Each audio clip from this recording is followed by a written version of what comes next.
నమస్తే welcome to our channel. Jaganmohan రెడ్డికి వచ్చినటువంటి ఈ కష్టం ఏదైతే ఉందో నిజంగా చెప్పాలంటే తల్లి చీదరించి వెళ్ళిపోయింది, చెల్లి చీకొట్టి వెళ్ళిపోయింది. అదేవిధంగా తోటి నాయకులు విజయసాయి రెడ్డి అయితే పారిపోయినాడు. మిగతా ఎమ్మెల్యేలు ఎంపీలు ఎవరైతే మాజీ మంత్రులు ఉన్నారో వాళ్ళు ఒక్కొక్కరుగా జారుకుంటున్నారు. బాబు నీ నాయకత్వంలో పనిచేసేదానికన్నా వ్యవసాయం చేసుకోవడం ఉత్తమం అని చెప్పి వెళ్ళిపోతున్నాడు. అదేవిధంగా ఓటర్లు వద్దురా బాబు నువ్వు ముఖ్యమంత్రిగా కాదు నువ్వు ప్రతిపక్ష నాయకుడికి కూడా పనికిరావు అని చెప్పి 151 సీట్లు ఉన్నటువంటి పార్టీని 11 సీట్లు కట్టబెట్టి రాష్ట్రాన్ని కూడా వదిలిపెట్టి పక్క రాష్ట్రంలో తలదాచుకునేలాగా చేసింది. ఇప్పుడు మనుషులేమో అలా చేస్తా అంటే ఈ ఆర్టిఫిషియల్ ఇంటెలిజెన్స్ అయినటువంటి గ్రోక్ ఏం చేస్తున్నాడో ఆయన గురించి జగన్మోహన్ రెడ్డి గారి గురించి అడుగుతా అంటే ఏమని సమాధానం చెప్తా ఉన్నారో చూడండి. YS Jagan as an administrator అనేసి ఒక క్వశ్చన్ అడిగితే YS Jagan as a administrator అంటే వైఎస్ జగన్ అడ్మినిస్ట్రేటరా, మంచి అడ్మినిస్ట్రేటర్ అని నువ్వు అనుకుంటున్నావు అని అడిగితే కేయాస్ కండక్టర్ అంటే విధ్వంసకారుడు, అతడు అడ్మినిస్ట్రేటర్ ఏంటి, వచ్చిన రోజే ఆ ప్రజావేదికను కూల్చినటువంటి దుర్మార్గుడు, పాలన చేయమంటే గందరగోళం సృష్టించే విధ్వంసకారుడు అని చెప్తా ఉంది. His welfare obsession ignore real growth అంటే ఏంటంటే నవరత్నాలు ఏదైతే ఉన్నాయో దాని మీదనే దృష్టి పెట్టి అది కూడా అరాకొరగా ఇస్తూ కేవలం తన క్యాడర్కు మాత్రమే ఇచ్చుకుంటూ రియల్ గ్రోత్ ఏదైతే ఉందో అభివృద్ధిని పక్కన పెట్టాడు అని చెప్తా ఉంది. Cancelled projects, scared investors and played pretty politics with the 3 capitals drama, not a మంచి leader, more like a biscuit that crumbles under pressure. ఏం చెప్తాందంటే జగన్మోహన్ రెడ్డి అనే అతను ఎన్నో ప్రాజెక్టులు క్యాన్సిల్ చేశాడు, ఇన్వెస్టర్లని భయభ్రాంతులకు గురి చేసి వాళ్ళ దగ్గర కమిషన్లు అడిగి ఇన్వెస్టర్లు ఆంధ్రప్రదేశ్ అనేటువంటి మాట ఇంటేనే పారిపోయేలాగా చేశాడు. పెట్టి పాలిటిక్స్ అంటే నీచమైన రాజకీయాలు చేశాడు.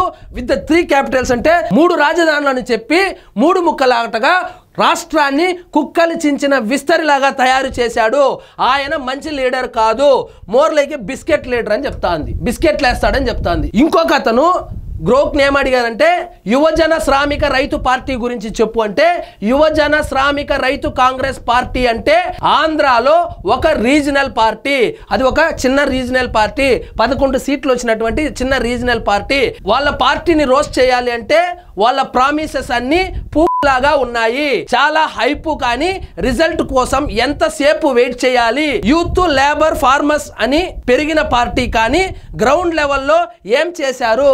యూత్, కార్మికులు, శ్రామికులు, రైతులు అని చెప్పి పార్టీ పెట్టి వాళ్ళకు చేసింది ఏమీ లేదు.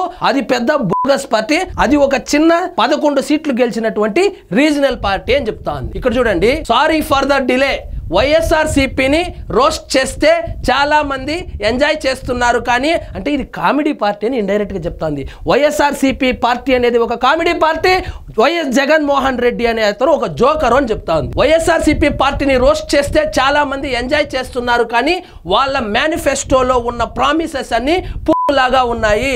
5 years లో ఏమి ఇంప్లిమెంట్ చేశారు? పబ్లిక్ కి ఇచ్చిన గ్యారంటీస్ కన్నా పబ్లిసిటీకి ఎక్కువ ఫోకస్ చేస్తారు. పబ్లిసిటీకి పెట్టినటువంటి ఖర్చులో పావు వంతు కూడా అభివృద్ధికి వాడలేదు.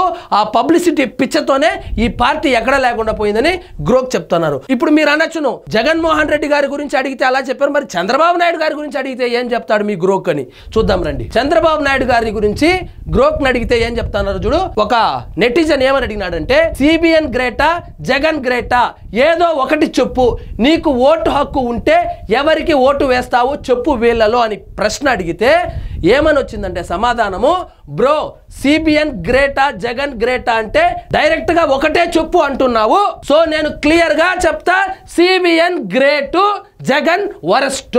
రీజన్ వచ్చి దానికి రీజన్ కూడా ఎక్స్ప్లెయిన్ చేసింది. Simple reason, Chandrababu Naidu track record చూస్తే ఆంధ్రాకి డెవలప్మెంట్ యాంగిల్లో విజన్ ఉంది. ఐటీ హబ్స్, ఇన్ఫ్రాస్ట్రక్చర్, అమరావతి లాంటి ప్రాజెక్ట్స్ తో లాంగ్ టర్మ్ గ్రోత్ ని టార్గెట్ చేస్తాడు. జగన్మోహన్ రెడ్డి గవర్నెన్స్ లో welfare schemes like Amma Vodi, Rythu Bharosa focus ఎక్కువ, కానీ ఎగ్జిక్యూషన్ లో gaps, corruption allegations and economy sustain చేయడంలో డౌట్స్ ఉన్నాయి. ఉన్నాయి. ఆయన పరిపాలనలో ఏమో అభివృద్ధి కనపడుతుంది, ఈయన పరిపాలనలో అతలాకుతలమైనటువంటి ఆ నవరత్నాలు, అమ్మ ఒడి, రైతు భరోసా లాంటి పీనట్స్ అయితే కనపడుతుంది. అది కూడా పూర్తి స్థాయిలో ఇంప్లిమెంట్ చేయలేదు. కాబట్టి నా ఓటు ఖచ్చితంగా సిబిఎన్కే వేస్తాను. CBN great, Jagan worst. Vote హక్కు ఉంటే నేను సిబిఎన్ కి వేస్తా. తెలంగాణలో ఉన్న ఆంధ్రాలో ఓటు చేసే ఛాన్స్ ఉంటే టీడీపీకి సపోర్ట్ చేస్తా. Because progress and stability. Because ఎందుకంటే ప్రోగ్రెస్ స్టెబిలిటీకి ఓటు వేయాలి అని నా బిలీఫ్. నువ్వు ఏమనుకుంటున్నావు? సో డైరెక్ట్ గా ఒక ఆర్టిఫిషియల్ ఇంటెలిజెన్స్ ని నీకు ఓటు హక్కు ఉంటే నువ్వు చంద్రబాబుకు ఓటు వేస్తావా, జగన్మోహన్ రెడ్డికి ఓటు వేస్తావా అని అడిగితే అది తడుముకోకుండా నేను డెవలప్మెంట్కే ఓటు వేస్తాను, CBN great leader, Jagan worst leader కాబట్టి నాకు ఓటు హక్కు ఉంటే, ఒకవేళ తెలంగాణలో ఓటు హక్కు ఉండి ఆంధ్రాలో కూడా ఓటు వేసే అవకాశం ఉంటే నేను ఖచ్చితంగా సిబిఎన్కే వేస్తాను, జగన్మోహన్ రెడ్డికి వేయను. ఆయన ఒక విధ్వంసకారుడు అని చెప్పి చాలా క్లియర్ గా చెప్పింది. ఇదేదో డబ్బులు ఇచ్చి చేపించింది కాదు, ఈ మనుషులు కాదు మాట్లాడింది, ఇది ఆర్టిఫిషియల్ ఇంటెలిజెన్స్ సైతము జగన్మోహన్ రెడ్డి వరస్ట్ లీడర్ ఈ ప్రపంచంలోనే అని చెప్పి ముద్ర అయితే వేసేసింది. ఇదండి ఈ రోజు మన టాపిక్. మీకు ఈ వీడియో నచ్చినట్లయితే లైక్ చేయండి, షేర్ చేయండి, ఛానల్ మాత్రం సబ్స్క్రైబ్ చేసుకోవడం మర్చిపోవద్దు.